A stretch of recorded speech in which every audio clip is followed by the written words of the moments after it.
So One UI 7 update is now finally out for Galaxy S24. Right now this update is available in most of the regions out there. If you're facing any kind of excessive heat, battery drain or lag, then make sure to clear cache of your Galaxy phone. Right now I'm on beta 6 and I'm facing excessive heat with battery drain on my Galaxy S24. First you need to turn off your Galaxy phone. So I'll be doing that. Once it's turned off, plug in a USB cable that is connected to your PC, and after that, long press power and volume up keys at the same time. When you see Samsung logo, just stop pressing those keys and after some time, phone will enter in recovery mode.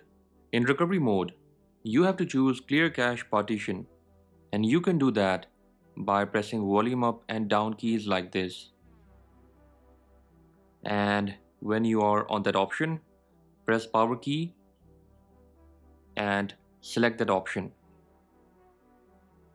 Now here it says yes or no.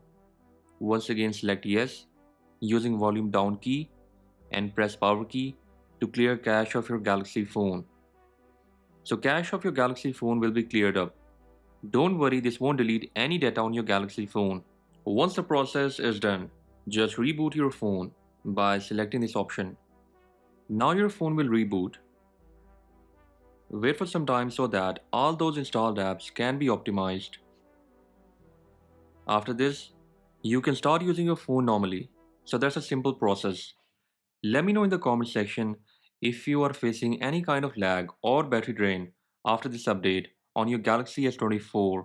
One UI 7 update will be available for Galaxy S24 US models by April 10th. So stay tuned for more updates. But right now, there is no One UI 7 stable update for the US Galaxy S24 models. So that was all about for today's episode. With that said, I'll catch you guys in the next one. Until then, bye bye.